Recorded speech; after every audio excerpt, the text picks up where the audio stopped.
Dear students, welcome back. In the previous session, we have discussed about skin and superficial fascia of front of the thigh. Now, in this session, we are going to discuss about deep fascia of the thigh. Here, I'm going to discuss about the deep fascia and its attachments throughout the thigh, not especially for the front of the thigh. Because this fascia is present throughout the thigh, that is front of the thigh, back of the thigh and medial aspect of the thigh. Okay, and also its attachments and what are the modifications of the deep fascia. Okay, so now first we will see the attachments. Actually, this deep fascia is also called as fascia lata. The fascia lata is a tough fibrous sheath. So you can see like this. It is a tough fibrous sheath that envelops the whole of the thigh like a sleeve. Okay, so you can find here like a sleeve, the entire thigh is covered by this fascia lata. Now you can see the attachments. So it is attached superiorly, posteriorly as well as inferiorly. Okay, superiorly now we can see. So here the green indications or the attachments of the fascia lata. Okay, superiorly it is attached to the boundary line between the lower limb and the pelvis. That is here normally. And then anteriorly it is attached to the inguinal ligament. So anteriorly it is attached to the inguinal ligament. Superiorly also this is the one, it becomes the boundary line between the lower limb and the pelvis. Okay, and then laterally to the iliac crest. Here you can find iliac crest. Okay, laterally it is attached to the iliac crest almost, and then posteriorly through the gluteal fascia, posteriorly through the gluteal fascia to the sacrum. Here you can find, so we can't find see that gluteal region here, so behind this. Okay, so gluteal fascia to the sacrum, you can find here that relation, sacrum to the gluteal fascia to the sacrum, and then coccyx. So and coccyx also, this one fascia lata is related, and also sacrotuberous ligament, sacrotuberous ligament, and medially to the pubis, and medially to the pubis, sacrotuberous ligament you can find here. And then next one is pubic arch. So again it is related to the pubic arch. Next it move on to the ischial tuberosity. So these are the attachments of the deep fascia superiorly. In the superiorly, what are the attachment here means on the anterior aspect, okay, by the inguinal ligament, lateral aspect by the iliac crest, okay, and then posteriorly through the gluteal fascia, sacrum and coccyx, and also sacrotuberous ligament, and medially to the pubis and pubic arch and the ischial tuberosity.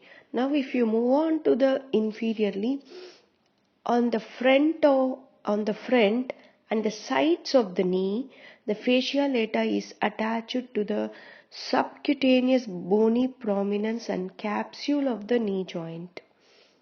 Okay, so at the knee joint it is getting attached, that means on either side of the knee joint to the capsule it is going to attach.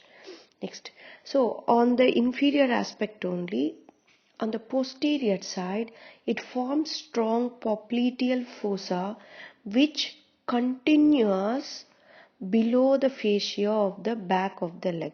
So posterior side, the fascia which is going to continue as popliteal fossa. Okay, and then this one is continued as fascia of the back of the leg. So these are the attachments of the fascia lata. Now we will see the modifications of the fascia lata. So the fascia lata is modified into three types in the thigh. One is iliotibial tract, okay, and then the saphenous opening. Okay, this one is the saphenous opening, and intermuscular septa. So it is divided into intermuscular septa, which divides the thigh into anterior compartment and medial compartment and the posterior compartment. So this is anterior, medial and posterior compartment. So in this session we are going to discuss about saphenous opening and intermuscular septa only. We will discuss the iliotibial tract in the next session. Okay, now we will see the saphenous opening now. Yes, this is an oval opening in the fascia lata. You can find here this is an oval opening in the fascia lata. The center of the opening is 4 centimeters below, 4 centimeters below and 4 centimeters lateral to the pubic tubercle. Normally pubic tubercle is present here. So pubis, which is, so here pubic tubercle you can find here. So this pubic tubercle, this opening is the center, exactly the center of the opening is 4 centimeters below and 4 centimeters lateral to the pubic tubercle.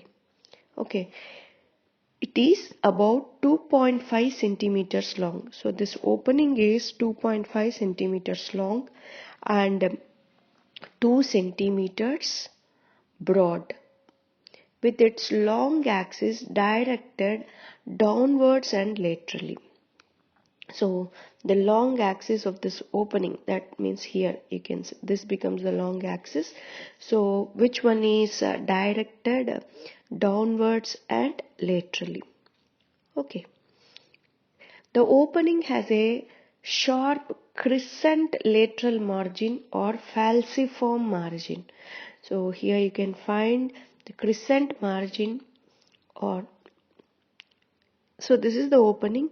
This lateral margin is the crescent, and which is more prominent margin, which is called as falciform margin.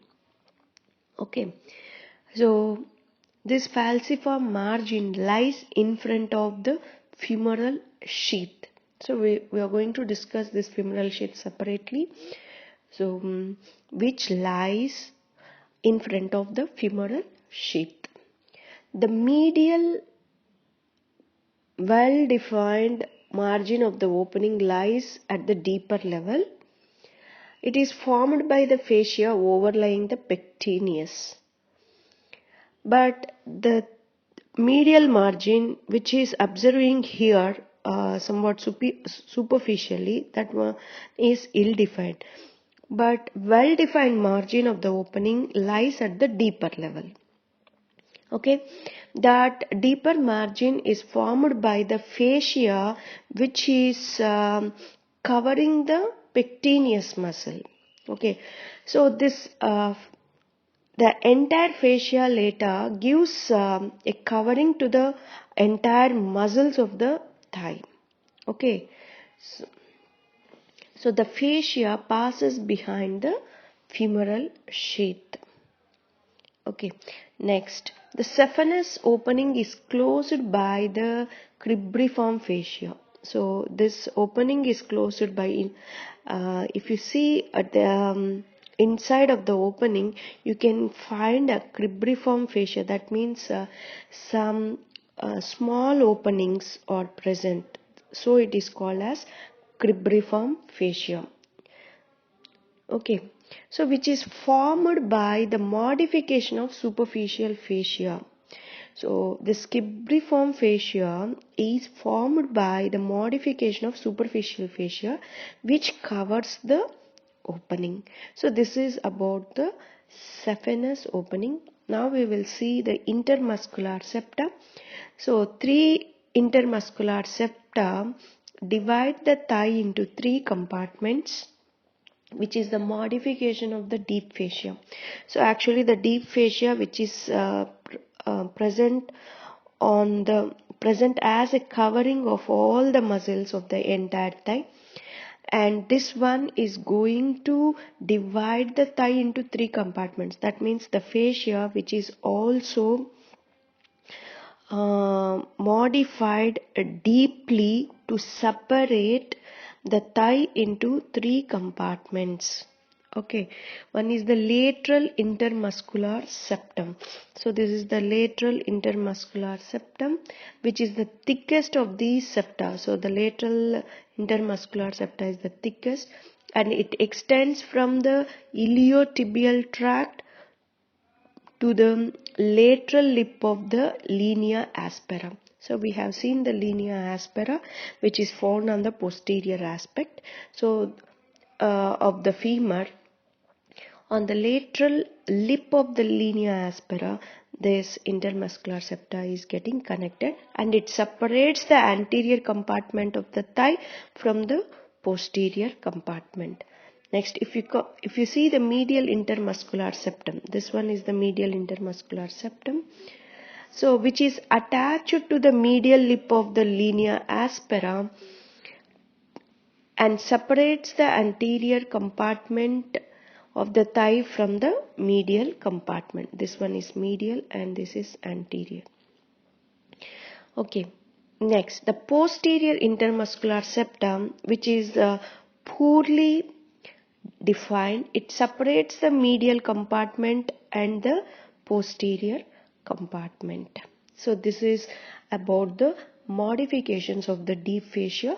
We are going to discuss the another modification of the deep fascia, that is iliotibial tract, in the next session. Thank you.